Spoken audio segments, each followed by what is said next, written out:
좋은 목요일 아침입니다. 오늘 우리 찬송가 325장 할 텐데 우리 개인적으로 해주시면 감사하겠습니다. 오늘 말씀은 시편 58편 1절에서 11절까지입니다. 제가 말씀을 봉독합니다. 통치자들아 너희가 정의를 말해야 하거늘 어찌 잠잠하냐. 인자들아 너희가 올바르게 판결해야 하거늘 어찌 잠잠하냐. 아직도 너희가 중심에 악을 행하며 땅에서 너희 손으로 폭력을 달아주는도다. 악인은 모태에서부터 멀어졌으며 나면서부터 곁길로 나아가 거짓을 말하는도다. 그들의 독은 뱀의 독 같으며 그들의 귀를 막은 귀머거리 독사 같으니 술사에 흘리는 소리도 듣지 않고 능숙한 술객의 요술도 따르지 아니하는 독사로다. 하나님이여 그들의 입에서 이를 꺾으소서. 여호와여 젊은 사자의 어금니를 꺾어내시며 그들의 급히 흐르는 물같이 사라지게 하시며 그의 눈은 화살이 꺾임 같게 하시며 소멸하여 가는 달팽이 같게 하시며 만삭되지 못하여 출생한 아이가 햇볕을 보지 못함 같게 하소서. 가시나무 불이 가마를 뜨겁게 하기 전에 생나무든지 불 붙는 나무든지 강한 바람으로 휩쓸려 가게 하소서. 의인이 악인의 보복당함을 보고 기뻐하며 그의 발을 악인의 피에 씻으리로다. 그때 사람의 말이 진실로 의인에게 갚음이 있고 진실로 땅에서 심판하시는 하나님이 계시다 하리로다. 아멘. 좋은 목요일 아침입니다. 우리 오늘 말씀 다윗의 시편을 통해서 특별히 요즘 우리나라가 이제 총선을 앞두고 있고 특히 우리나라 지형상 이 정치가 참 중요한 그러한 시기에 있는데 오늘 말씀을 통해서 우리가 나라를 위해서 또 정치 지도자를 위해서 기도할 수 있는 말씀으로 함께 살펴보기를 원합니다.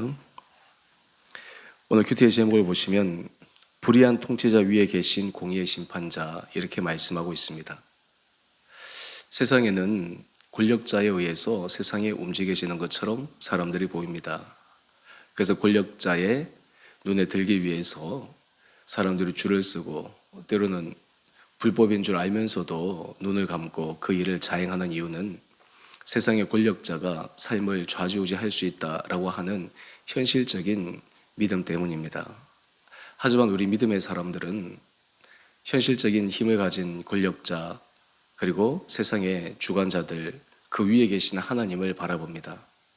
그렇게 믿는 성도들은 정치적인 성향을 따라서 누구를 지지하고 누구를 지지하지 않고 하는 것이 중요한 것이 아니라 정말 이 땅 가운데서 하나님의 공의와 하나님의 정의와 또한 예수 그리스도의 복음이 전파되는 데 있어서 세상의 권력자들이 방해가 되고 때로는 걸림돌이 되고 핍박자가 되느냐 되지 않느냐라고 하는 것이 참으로 중요합니다. 근데 여기서 하나 사도 바울의 로마서 말씀을 통해서 하나 확인할 수 있는 것은 통치자들을 위해서 기도하라라고 권면을 합니다. 그 이유는 하나님께서 모든 것들을 주관하실 때 믿음의 사람들이 하나님 앞에 선함으로 그 모든 것들을 행하는 것이 필요함을 말씀하고 있기 때문입니다.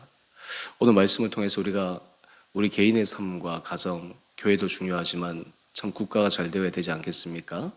이를 위해서 주님 앞에 진실한 마음으로 함께 기도하며 나갈 수 있는 말씀 되기를 원합니다. 오늘 1절 말씀을 보면 통치자들아 너희가 정의를 말해야 하거늘 어찌 잠잠하냐. 통치자들에게 있어서 하나님께서 원하시는 중요한 기준 가운데 하나는 바로 정의입니다. 공의입니다. 세상의 법이 만들어지는 이유는 그 법이 공의와 정의의 잣대가 되어서 모든 사람들이 그 법 안에서 평등하게 또한 불이익을 당하지 않고 할 수 있는 서로 간에 고무줄처럼 이랬다 저랬다 늘어졌다 줄어들었다 하는 것이 아니라 기본적인 잣대가 바로 그 법을 만든 취지에 있습니다. 세상의 법보다 더 위에 있는 것이 바로 하나님께서 말씀하시는 공의와 정의의 법입니다. 하나님께서 이 세상을 다스리실 때도 궁극적으로는 결국 정의롭게 공의롭게 다스리지 않겠습니까? 우리가 십자가를 묵상하는 사순절 기간입니다. 많은 분들이 왜 예수님께서 십자가에 죽으셔야만 했는가? 우리가 언뜻 생각하기에 하나님은 능력 있으신 분이신데 구태여 그의 아들 예수 그리스도를 십자가에 내어주지 않고서 우리의 죄를 대속하고 속해줄 수 있는 길은 없을까? 여기에서 우리가 하나 기억해야 될 것은 하나님은 죄와 함께 할 수 없는 분이지만 또한 죄를 묵과하시지도 않는 분이라고 하는 것을 기억해야 합니다.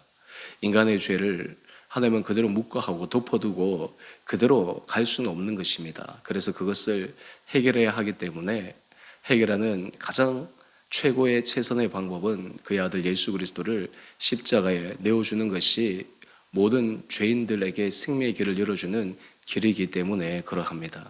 여러분, 그러기에 우리는 십자가를 바라볼 때 하나님의 사랑에 대해서도 깊게 묵상하지만 이 하나님의 사랑이 얼마나 정의롭게 공의롭게 하나님께서 이루어 가시는가라고 하는 것을 묵상해야 합니다.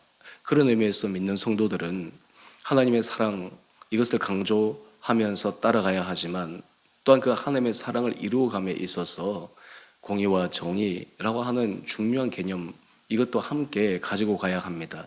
이 둘 사이에 균형이 맞추어져야지 바로 거기에는 사랑에 있어서 특별한 오류가 생기지 않고 또 정의로운 삶을 살아간다고 하면서 무자비한 그러한 삶을 살아가지도 않게 됩니다. 세상의 통치자들에게 하나님께서 원하시는 것은 정의를 말해야 되는데 잠잠합니다.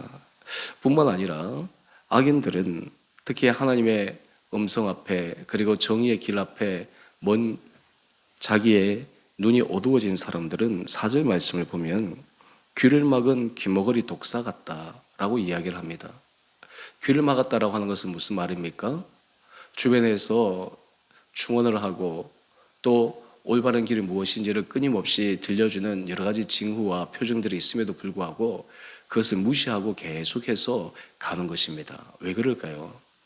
왜 그런 길을 걸어갈까요? 이유는 하나입니다.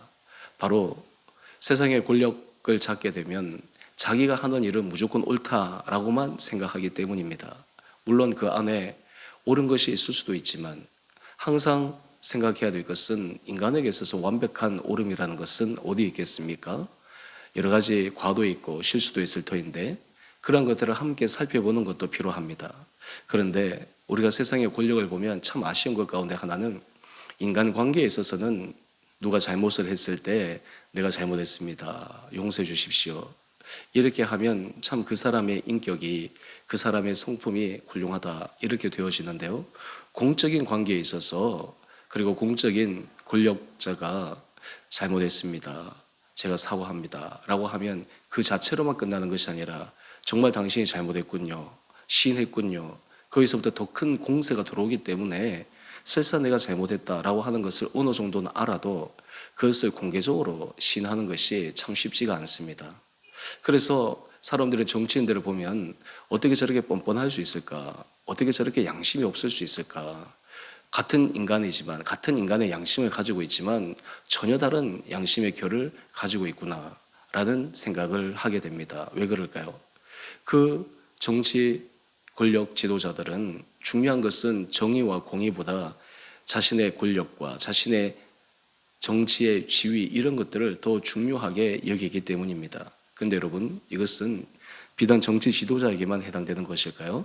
아닙니다. 바로 이것은 인간의 근원적인 권력을 원하는 그 속성에서부터 기인한 것입니다. 어떤 의미에서 인간의 본성의 죄악된 모습의 가장 대표적인 모습이라고 이야기할 수 있는 것입니다. 오늘 보면 귀를 막은 귀머거리 독사 같다. 여러분 하나님 앞에서 심판을 받는 대상들을 가만히 보게 되면 공통된 특징이 있습니다. 그 특징 가운데 하나는 하나님께서 말씀하시고 하나님께서 계속해서 사인을 주셔도 듣지 않는 것입니다. 돌이키지 않는 것입니다. 우리 하나님께서는 사람들에게 기회를 주십니다. 그 기회를 한 번, 두 번이 아니라 정말 여러 번 허락하여 주십니다. 그런데 귀를 막고 그것을 듣지 않습니다. 우리 요나서 말씀을 보면 하나님의 정의로우심이 참 놀라운 것을 발견하는데요. 요나가 니느웨 성에 가서 하나님께서 심판을 외치라는 신탁을 듣고 그 아수르의 수도 니느웨에 가서 그 심판의 메시지 전하기를 싫어합니다. 왜 그럴까요? 요나 선지자 입장에서는 원수 국인데 거기에 가서 하나님의 심판을 외쳤을 때 돌이켜서 그 심판이 임하지 않기를 원하지 않았기 때문입니다. 그런데 하나님은 요나가 생각하는 그 인간적인 그 마음에서부터 싫어하는 그 대상이라 할지라도 하나님의 눈에는 너무나 중요한 사람들입니다. 이스라엘 사람들은 이방 사람들에 대해서 하나님께서 보호하실까라고 하는 이러한 생각을 갖고 있지만 하나님은 온 인류의 하나님이시기 때문에 그러합니다. 근데 여러분 거기에 신기한 것은요, 요나가 거기 가서 하나님의 심판을 외쳤을 때 어떤 일이 일어났습니까? 위에서부터 아래 사람까지, 심지어 짐승에 이르기까지 거기에는 깊은 회개의 모습이 일어납니다. 그러니까 그 성이 살아나는 것입니다. 여러분, 우리가 나라와 국가를 위해서 기도할 때 특히 국가의 지도자들을 위해서 간절히 기도해야 될 부분들이 있습니다. 바로 그것은 하나님 앞에서 진실한 마음, 그리고 하나님 앞에서 정말 중심으로 잘못된 것을 돌이킬 수 있는 마음, 이것이 필요한 것입니다. 여러분, 사울이 왜 멸망했습니까? 왜 그의 왕조가 단지 자기의 시대로만 끝나게 되었습니까? 돌이킬 수 있는 기회에 돌이키지 않아서 그러한 것입니다. 그런데 이 사울 왕족의 몰락은 비단 그 사울, 그 왕족, 그 왕위에 해당되는 가족들에게만 해당되는 것이 아닙니다. 그것은 이스라엘 전체의 아픔입니다. 이스라엘 전체의 고통입니다. 역사에 씻을 수 없는 그러한 과오입니다. 한마디로 얘기해서 그 한 사람이 무너지면 한 사람의 문제가 아닙니다. 이스라엘 전체의 그 역사의 아픔과 맞닿아져 있다라고 하는 것입니다. 그런 의미에서 우리 믿는 사람들은 사실 정치 지도자들을 위해서 기도할 때 물론 우리가 선호하는 성향에 지지하는 분들이 있습니다.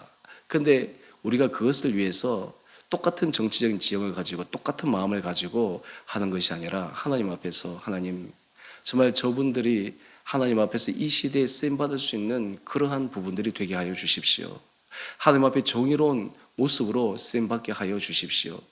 특히 우리나라에서 여러 국회의원들을 뽑을 때 나라의 유권자들이 참 중요한 시기에 있는데 어떤 지도자를 뽑아야 하느냐라고 하는 것이 참으로 필요하지 않겠습니까?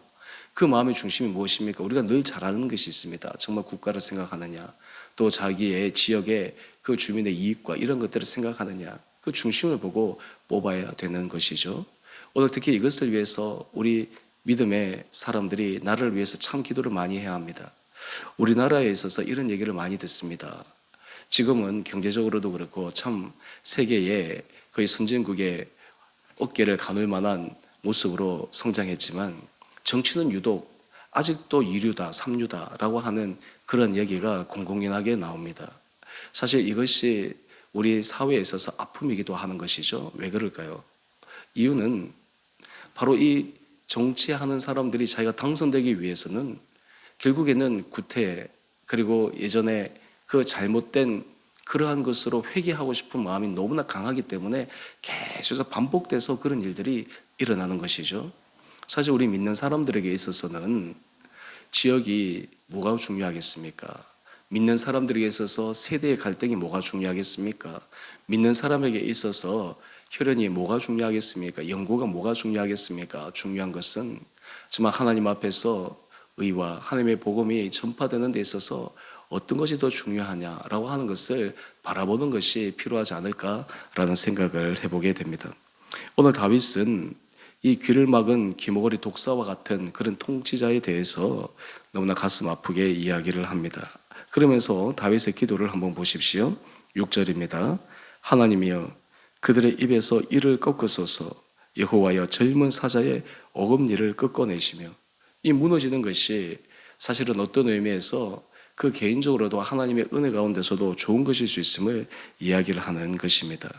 반대로 하나님께서 의인의 길을 어떻게 예비하시고 인정하십니까? 우리 11절 말씀을 한번 보십시다. 그때 사람의 말이 진실로 의인에게 갚음이 있고 진실로 땅에서 심판하시는 하나님이 계시다 하리로다. 그 위에 10절 말씀을 보면 의인이 악인의 보복당함을 보고 기뻐하며 그의 발을 악인의 피에 씻으리로다. 너무나 직접적으로 직설적으로 다윗이 표현하고 있지만 우리가 모든 사람들이 인정하고 또 생각하는 것처럼 악인의 길은 결국 망하는 길밖에 없습니다. 하나님 앞에서 정의롭지 못한 길은 결국 무너지기 마련입니다. 여러분, 이것이 바로 하나님의 법이요 세상의 법이기도 합니다. 하지만 하나님 앞에서 진실로 의인의 길로 걸어가는 사람들에게는 하나님의 지키심과 보호하심과 은혜로움이 우리 가운데 있게 됩니다. 저는 정말 우리 성도들이 나를 위해서 정말 진심으로 기도할 수 있는 그런 마음들이 있으면 참 좋을 것 같습니다. 요즘 미국 선거를 한번 여러분은 보시면 알지만 이제 트럼프가 공화당의 이제 후보가 되고 그 전략들이 굉장히 혐오 정치를 불러일으키고 있습니다. 한마디로 해서 자신의 지지하는 사람들은 앞으로 나오게 하고, 그리고 중도층이나 이런 사람들은 정치에서 혐오감을 느껴서 투표장에 나오지 못하게 하고, 결국 소수의 몇 프로 차이라도 이기기만 하는 그런 전략을 구사하는 것을 보게 됩니다. 물론 트럼프가 내세우는 그런 좋은 취지도 있고 좋은 모습도 있지만, 이런 정치적인 모습은 정말 PR을 너무나 선명하게 구분하고 정치가 사람들을 통합시키고 화해시키고 더 나가는 것이 아니라 분열하고 갈등을 일으키는 그런 모습들이 참 얼마나 많은가라고 하는 것들을 바라보게 됩니다. 이것은 비단 미국 한 나라에서만 일어나는 것이 아니죠. 모든 정치에 있어서 전략 가운데 하나이죠. 오늘 우리가 이런 상황들을 지켜보면서 하나님, 이 나라를 긍휼히 여겨주시고 이 나라를 불쌍히 여겨주시고 정말 이 나라에 각각에 있는 정치 지도자들, 정말 작은 사람에서부터 큰 그런 자리에 있는 사람들이 정말 하나님 앞에 진실된 마음으로 설 수 있도록 은혜를 도와여 주옵소서. 여러분, 그것이 바로 우리 믿는 성도들이 해야 할 중요한 그러한 기도가 아니겠습니까? 또한 우리가 여러 가지 투표를 하거나 여러 가지 할 때 모든 것을 우리가 결정하고 할 때도 우리 마음속에 정말 이 하나님 앞에서 우리나라가, 하나님 앞에서 우리 지역이 정말 올바로 갈 수 있는 길이 무엇인가, 이런 것들을 깊게 생각하면서 그 길을 함께 나가야 되지 않겠습니까? 사실 제일 좋은 것은 이것입니다. 민주주의에 있어서 여와 야가 있는데 사실 여가 야가 함께 서로 정말 선의의 경쟁을 하는 구도가 만들어지는 것이 참으로 좋습니다.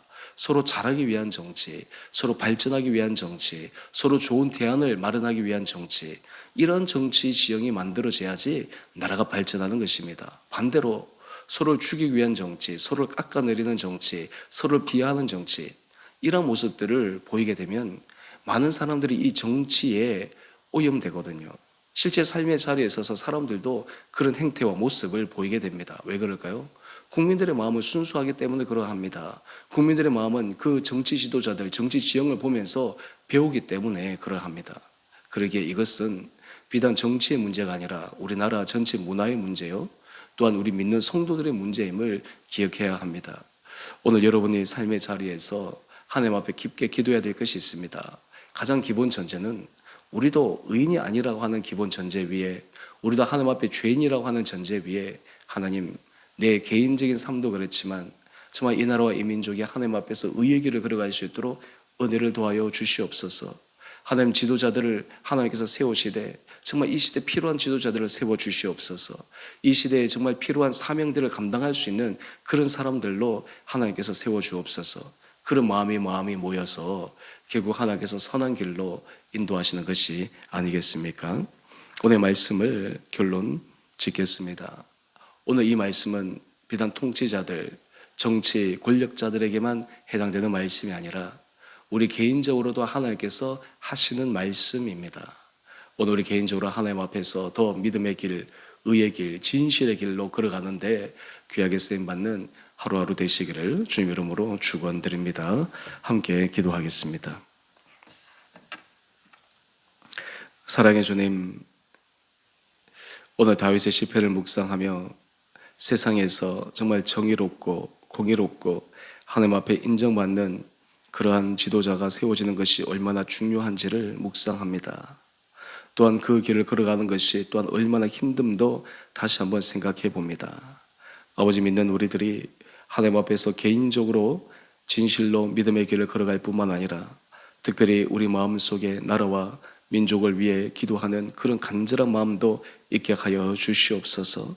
나라의 통치자들과 그리고 하나님께서 위임하신 그 권력자들이 진실로 의의 길을, 그리고 하나님 앞에서 부끄럽지 않은 길을 걸어갈 수 있도록 주님 그들의 마음을 주장하여 주시고, 세상의 권력은 잠깐이지만 영원히 통치하시는 그 하나님의 그 모습을 바라보며 진실로 선하게 걸어가는 귀한 지도자들 될 수 있도록 우리 온 성도들이 날마다 기도하게 하여 주옵소서. 특별히 주님, 이 나라를 긍휼하게 해주시고 붙들어 주시고, 이 나라 민족이 정말 너무나 힘든 어려운 시간들을 있었음에도 불구하고 지금은 그 어느 역사의 시간보다 세계적으로 위상이 높아지고 여러 가지 모든 면에서 발전한 상태에 있게 하시니 감사합니다.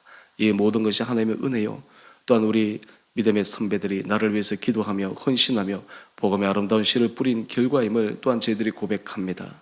아버지, 이런 아름다운 이 주의 주신 은혜 복이 계속해서 흘러갈 수 있는 귀한 나라 되게 하여 주시고, 이를 위해 성도들이 정말 깨어 기도하며 하나님 앞에 지혜를 가지고 분별하여 우리 모든 삶이 하나님 앞에 더욱더 귀하고 아름답게 쓰임받는 은혜의 길 되게 하여 주시옵소서. 오늘 하루 삶 우리 온 성도들의 삶을 눈동자처럼 지켜주시고 보호하여 주시고 은혜 가운데 인도하여 주시기를 우리 사랑하신 예수님 이름으로 감사 기도 드리옵나이다. 아멘. 하늘에 계신 우리 아버지, 아버지의 이름을 거룩하게 하시며 아버지 나라가 오게 하시며 아버지의 뜻이 하늘에서와 같이 땅에서도 이루어지게 하소서. 오늘 우리에게 일용할 양식을 주시고 우리가 우리에게 잘못한 사람을 용서하여 준 것 같이 우리의 죄를 용서하여 주시고 우리를 시험에 빠지지 않게 하시고 악에서 구하소서. 나라와 권능과 영광이 영원히 아버지의 것입니다. 아멘. 오늘도 믿음으로 승리하시는 복된 하루 되시기를 바랍니다.